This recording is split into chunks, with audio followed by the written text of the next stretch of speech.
안녕하세요. 세금 모르면 당한다 세무당입니다. 오늘은 조세심판원 심판례 중에서 상속이나 증여로 부동산을 취득하신 분들에게 도움이 될 만한 내용을 준비했습니다. 박희 회사님, 어떤 내용인가요? 네, 부동산을 상속이나 증여로 받게 되시면 상속세나 증여세를 내야 되잖아요. 네.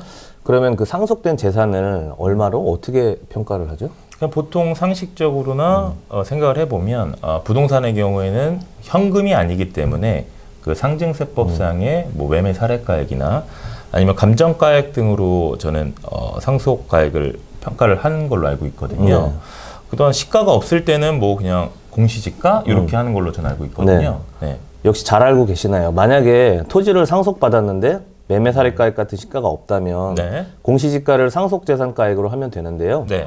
그런데 일반적으로 공시지가가 시가보다는 금액이 적다 보니까 나중에 양도할 때 취득가액을 인정받기 위해서 절세 전략으로 감정평가를 받아서 상증세를 신고하는 분들도 많이 있습니다. 그렇죠. 시가 평가를 좀 높인다는 얘기이신 거죠. 네네. 그러니까 양도세 전략으로 이제 많이들 얘기하시는 부분인데요. 네. 부동산을 상속이나 증여로 받으시게 되면 아까 말씀드린 국세인 상속세나 증여세도 내야 되지만 네. 또 다른 세금을 내야 되는데 뭐가 있을까요? 그러니까 남의 거를 내게 되는 거니까 취득세를 내야 되는 거죠. 네.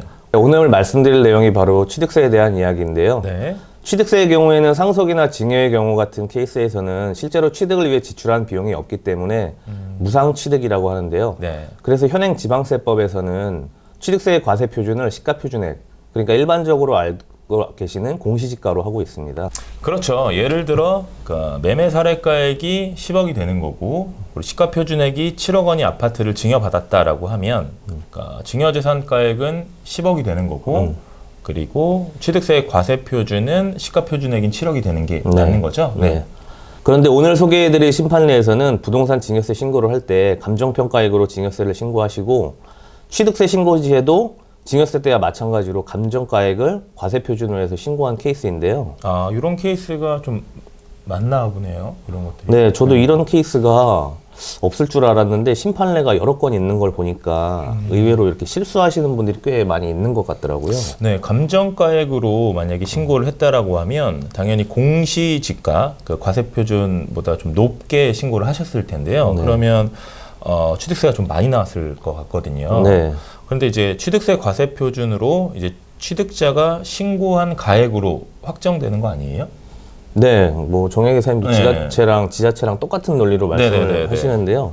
심판례에서도 해당 처분청은 취득세는 신고 납부 방식의 조세이기 때문에 납세 의무자가 스스로 과세표준과 세액을 정해서 신고하는 행위에 의해서 확정되는 것이다 라고 해서 네. 경정 청구를 거부했는데요. 네. 심판원에서는 상속이나 증여는 무상으로 부동산을 취득하는 것으로서 실제 취득가액이 없는 경우이기 때문에 감정평가액으로 신고하는 것은 임의로 신고한 가액이라고 볼 수 있고 임의의 가액을 과세표준으로 인정을 하게 되면 동일한 건에 대해서 납세 의무자가 어떻게 신고하느냐에 따라서 과세표준이 달라질 수 있기 때문에 네. 상속이나 증여 같은 무상취득의 경우에는 시가표준액을 과세표준으로 봐야 된다는 입장입니다.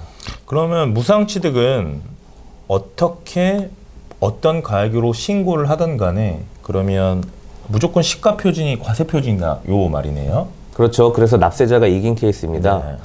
그래서 올해까지는 만약에 감정평가액으로 취득세를 신고하셨다면 경정 청구가 가능한 거죠. 혹시 저희 채널 보시는 분들도 해당이 되실 수 있으니까 한번 확인해 보시고 네. 취득세를 환급 받으셨으면 좋겠습니다. 그런데 말씀하신 것 중에 올해까지라고 하셨는데 지방세법 개정으로 이제 내년부터 좀 달라지잖아요. 네. 그것 때문에 올해까지인 건가요? 네. 지방세법이 개정되면서 내년이 2023년부터는 무상취득에 대한 취득세도 상증세와 마찬가지로 시가의 매매 사례가액이나 감정평가액을 과세표준으로 선정하는 것으로 바뀌었습니다. 실질 가치를 반영해서 취득세 과표를 산정하겠다는 취지인데요. 네. 그래서 올해까지는 아까처럼 실수로 취득세 과표를 감정가액으로 하신 경우에도 과표가 잘못된 것이기 때문에 경정 청구가 가능하지만 내년부터는 시가표준을 신고하시면 오히려 그게 실수가 되는 거고 기준 시가의 금액이 적기 때문에 잘못 신고하셨다가는 가산세까지 부담하게 되실 수도 있습니다. 그러니까 상속이나 증여나 둘 다 무상취득이기 때문에 둘 다 똑같은 거 아닌가요? 좀 더 자세히 좀 설명 부탁드립니다. 네. 같은 무상 취득이더라도 상속으로 인한 취득은 전과 마찬가지로 기준 시가를 과표로 산정하도록 해서 증여의 경우만 매매 사례 같은 시가가 적용된다고 할 수 있고요. 또 증여라고 하더라도 해당 부동산의 기준 시가가 1억 이하라면 납세자가 시가와 기준 시가 둘 중에 정하는 가액으로 할 수 있습니다. 만약에 기준 시가 1억 이하인 증여 부동산인 경우에는 납세자가 정하는 가액으로 한다고 못 박아놨기 때문에 앞서 케이스처럼 실수로 시가로 신고하시면 시가 그대로 인정이 되는 것이기 때문에 취득세 신고하실 때 주의하실 필요가 있습니다. 그 중에는 지금 뭐 취득세 그리고 뭐 증여세, 상속세 막 얘기하시니까 너무 헷갈리는데 네.